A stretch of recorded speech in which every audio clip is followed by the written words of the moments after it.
a Netflix original film. The Wi-Fi isn't working. In the event of a global communications breakdown, do the following. Stay inside. What just happened here is happening everywhere. Avoid strangers. We've all been deserted. I don't trust them. And most importantly, do not panic. Julia Roberts. What happens next? Mahershala Ali. I knew something was coming. Leave the World Behind. Rated R. In select theaters now and on Netflix December 8th. Today on CityCast Chicago, tensions between Governor Pritzker and Mayor Johnson, 2 city-run mental health clinics are slated for 2024, and the Love and Nappiness concert takes over Talia Hall this weekend. All that and more with Southside Weekly's Chima Naira Okoro and the Trib's Jake Sheridan. It's Friday, December 8th. I'm Jacoby Cochran, and this is what Chicago's talking about.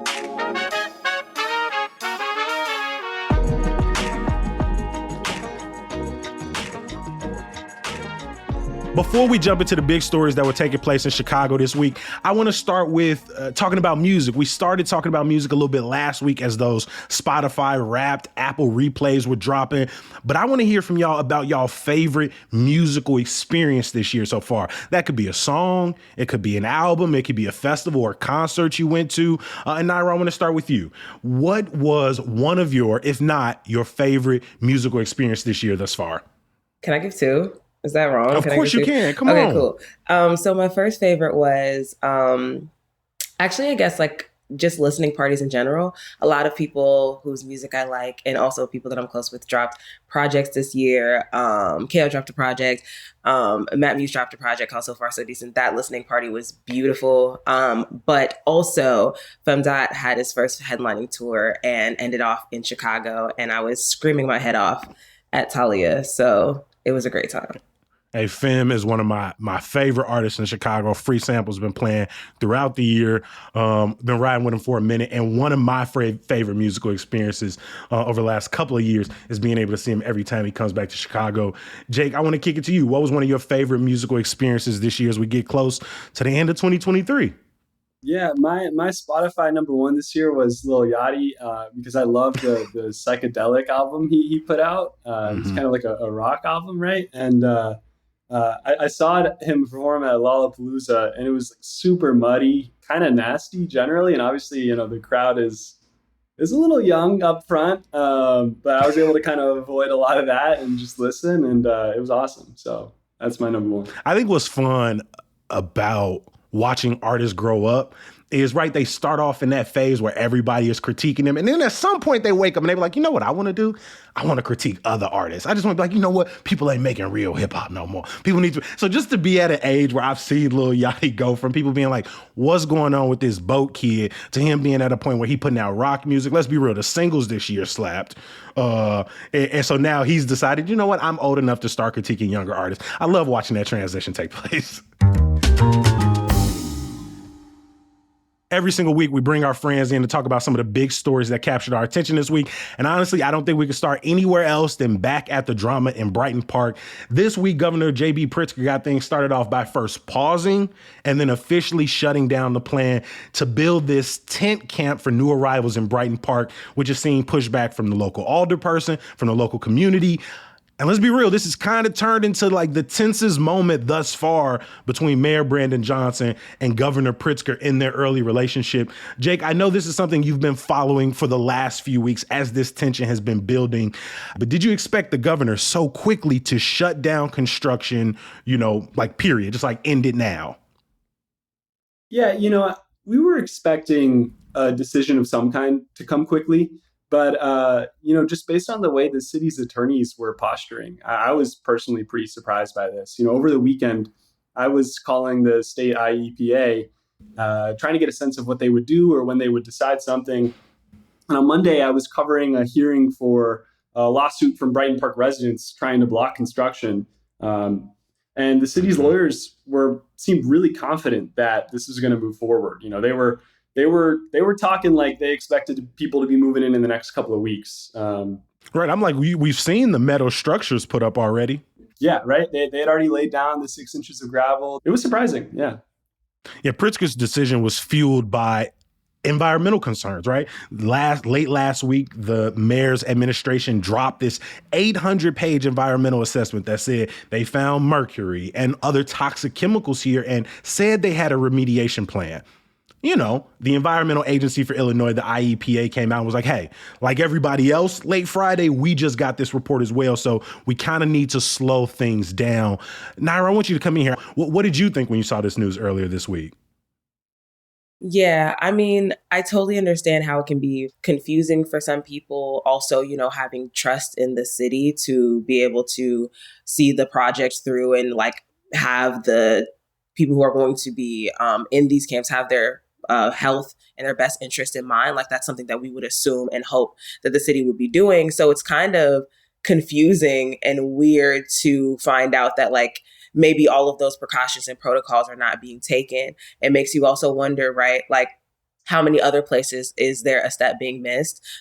Is it that the state has a different idea for the way that they think that the mayor should go about this? And this is a way for them to kind of like redirect, right?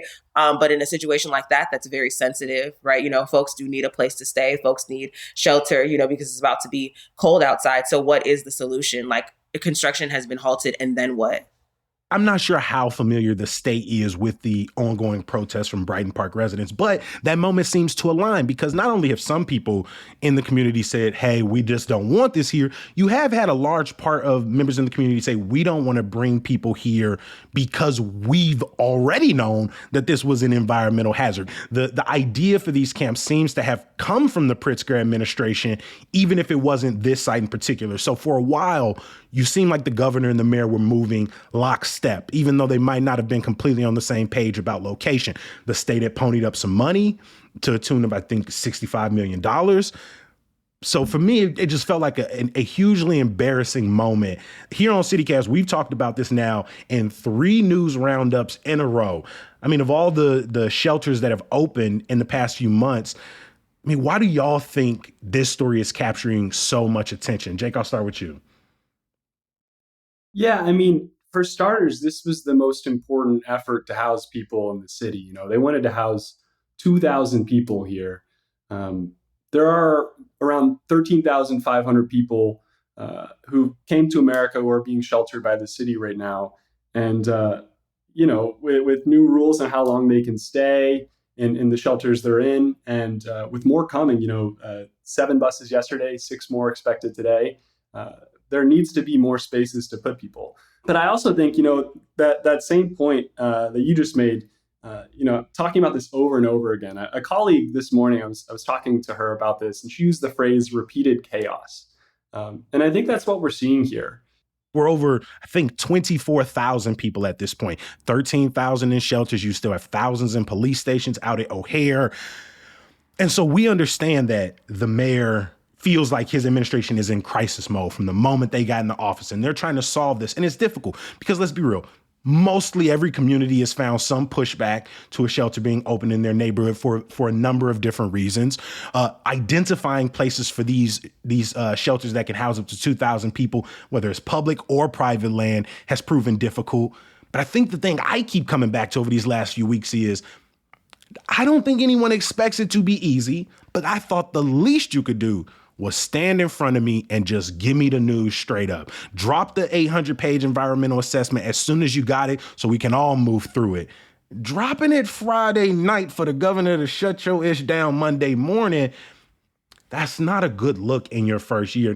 The reason why I feel like this feels so overwhelming is one thing to consider is that folks are also being redirected from other places, right? Like New York being like, hey, don't know what to do with y'all, but y'all can go to Chicago. Y'all can go to this place and that place. Other states, other cities have been way more, don't come here. And Chicago has kind of been at that, like, we ain't got enough space, but we ain't gonna say no. And Exactly. And so that's been putting even more stress on the city and like the capacity of folks in general, not the city as in like the government, but the city as in like literally Chicago as like people, right?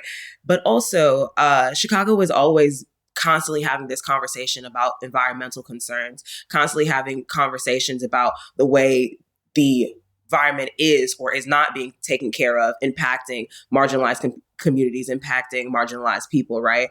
And so I think that it's kind of like not a surprise that something like this happened, because like that's a tale as old as time when it comes to the city of Chicago. It's a tale as old as time, sites being toxic, the correct precautions not being taken, right? But it makes you wonder, right? Like,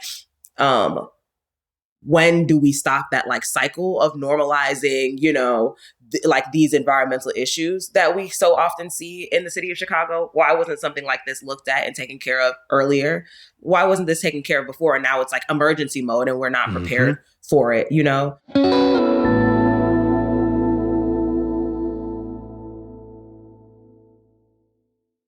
From talking about one issue the mayor's office is trying to get a handle on, onto one of its biggest campaign promises, and that's the mayor's plan to reopen some of Chicago's shuttered mental health clinics. Johnson has earmarked funds to reopen 2 public mental health clinics, which is a part of a major campaign promise. At one point, Chicago had, I think, 19, and then a couple of administrations tore them down. Now we're closer to 5. Jake, you wrote a story about this, and this is arguably one of Mayor Johnson's 2 or 3 biggest promises. What's the latest? Yeah, so, like you were saying, the mayor budgeted to open 2 city-run mental health centers, and he's also trying to double alternative police response for 911 calls. And that's important because all of that falls under the umbrella of the treatment, not trauma plan. And that's a plan pushed by a coalition of community groups to kind of change the way the city responds to mental health. And so, right now, this is a really small part of the mayor's budget. It's 0.1% of Chicago's budget. This is around 20 million, it looks like. And most of that is for the alternative response. So the activists really want 3 things. They want all of the clinics closed by Richard M. Daley and Rahm Emanuel to be reopened. So they do want to get back up to 19 clinics during Johnson's first term. They want to establish a community care corps. So these are, community workers, ideally hired from the community, who can go into their neighborhoods and try to preemptively respond to mental health crises before they happen, to make sure that people's needs are met, whether that's getting someone to a doctor or just being present for someone when they're going through it.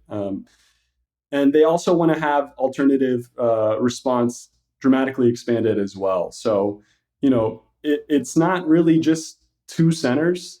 There's a lot more coming down the pipe. The activists I talked to said they're really happy about the 2 clinics that have been budgeted for. It's not clear where they're going to reopen yet. There's going to be a committee. City council committee will determine where those clinics are going to be reopened. But, the mayor's office told me they're in lockstep with activists. That was the word they used. So it's going to be interesting to see what actually happens. This was a huge, not only on the campaign, but one of the big reasons that Dr. Allison Arwoody was fired, so soon into Brandon Johnson's administration. His position on her and former Mayor Lightfoot's sort of private public mental health complex kind of went away from what he wanted. Why do you think it's so important for Johnson and supporters that these clinics are city run? Yeah, the first word they used when I asked them about why they think it's better that the city runs clinics than the city funds private nonprofit clinics to give mental health care was accountability. They think that they can better see how these clinics are giving services if they're run by the city. That we can get a sense of if the clinics are really meeting people's needs or not. They also think that these clinics are more embedded in the communities they live in. They're more flexible, and they can provide care outside of the kind of classic clinical therapy sense or pharmacological sense. So it's sort of a mixture of accountability, being a part of a community, and being a potential spot to really expand mental health care. I know Southside Weekly is working on a community safety initiative, and that's another one of those topics in our city that I'm all like, right, we can build, infrastructure and some systems to provide people with, like alternative things to do, more resources, more employment and training resources. But, how we think about community safety is something that also needs to be worked on. So what's the latest coming out of Southside Weekly? Yeah, so we're working on this community safety initiative that's looking to tackle some subjects that are important to Southsiders, things like housing, gun violence, urban design. And so I was tasked with, coming up with events where we can not only provide a resource to the community through the event, but also to have open conversations about the reporting being done on a particular subject and what resources we can provide for the communities that we serve.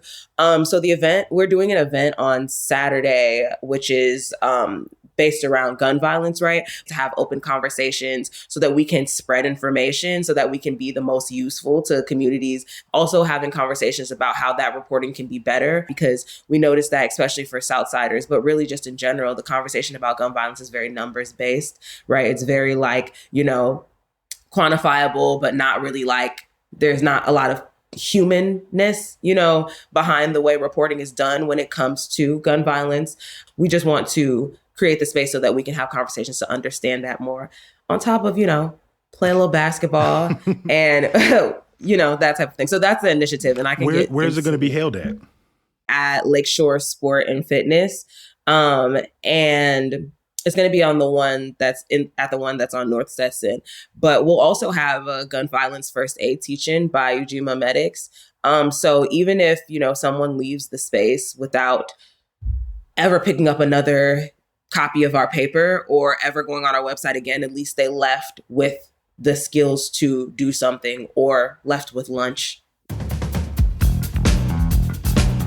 We'll drop a link for Community Hoops in the show notes this Saturday, 11 a.m. to 3 p.m. Community basketball tournament, resource guides, and an open forum for people as well.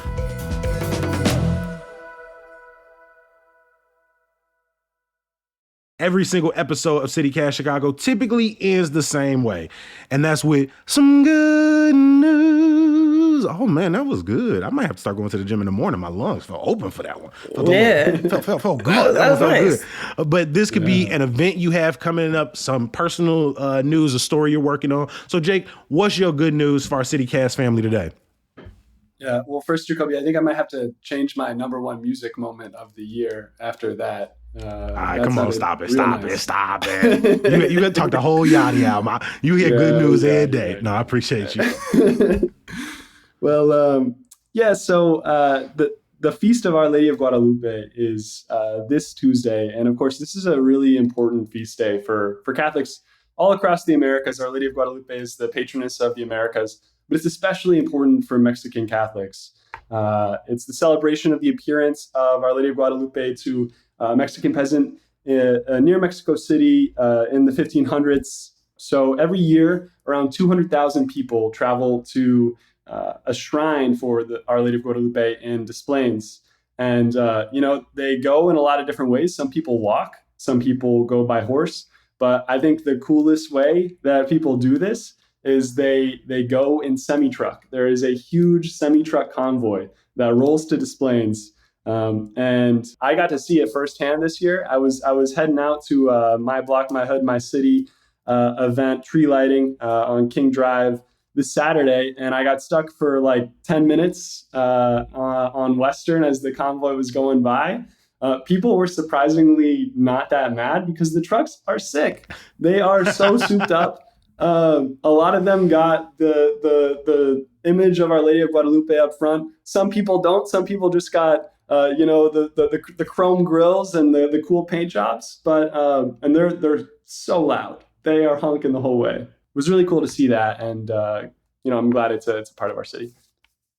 Again, a reminder for folks, last year there were 200,000 people that made the trip out to Des Plaines for this. And if this piqued your interest, on Monday, we're going to be talking about this once again with Father Sanchez, who works at the parish in Des Plaines, along with a family who has been making the trip for the last 20 years from Ravenswood to Des Plaines, which, if you're not familiar, is about a 5.5 hour to 6 hour walk for people of all ages. It's a really cool story, whether you're Catholic, not Catholic, non-denominational.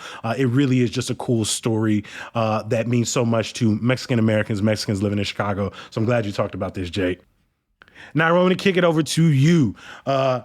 Please, what is your some good news? Oh my gosh. First of all, we were blessed to hear it again.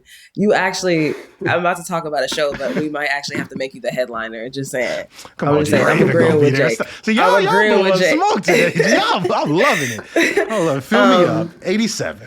Look, I'm crying. So we're having the Long Hair Don't Care show this weekend, this Sunday. And this is the benefit concert, the culminating event for the annual Love and Happiness Hair Care Drive, which is on its 5th year. Woo! Founded by Matt Muse.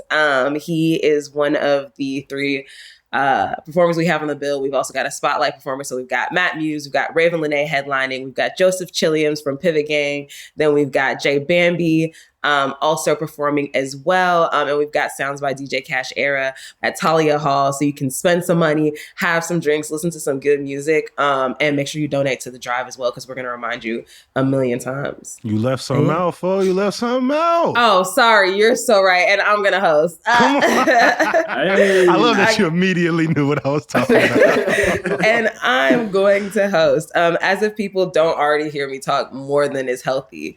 But I will be hosting. It's going to be a great time. Hey, I'm finna try and make a whole night of it. I was just at Punch House, which is the small little bar in the basement of Talia Hall last week. I might get a little reservation for SKY across the street or something. There you go, yeah. I'm really excited for this concert. When I think about one of my favorite music moments of the year, it was actually meeting Joseph at the Chicago Reader Gala during the summer. And I got to meet MFN Mello, I got to meet Joseph, I got to meet Fresh Waters, who, if you're not familiar, are all founding members of Pivot Gang, one of my favorite groups in the city. I love all the music they put out. So I'm excited to come through. And if you want to learn a little bit more about the Love and Happiness Hair Care Drive, our newsletter editor, Sydney Madden, sat down earlier this week with the drive's founder, Matt Muse. And you can see those 3 questions at chicago.citycast.fm. Before we get out of here, I want to leave y'all with some good news.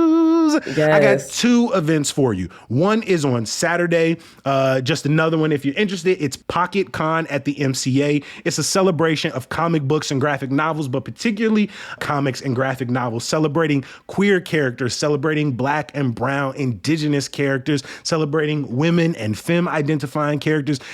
People like Eve Ewing are going to be there giving panels. You can pick up some merch, and they're going to have exhibits, talks, performances on all of the floors in the MCA. So I love when a good free event for the youth is taking place at the MCA. So I'll drop a link in the show notes. And then on Monday, a group of some of our colleagues around the city are going to be gathering for a remembrance rally for the journalists, the media makers, the photographers, over 60 who have lost their lives in Gaza throughout this bombardment over the last couple of months. And so those are 2 events I wanted to add to your calendar to go along with. Make sure you are back to listen to our episode talking about the pilgrimage to the Shrine of Our Lady of Guadalupe. I want to give a huge thank you, and I want to personalize these thank yous, because y'all are 2 of my, not only 2 guests that I really appreciate, but Jake, you are always letting me know on Twitter in the DMs that you liked the episode, thought something was funny, and that means a lot to me. And Naira, anytime I run into you in public, you let the people you know who you're with, that CityCast is one of your favorite podcasts.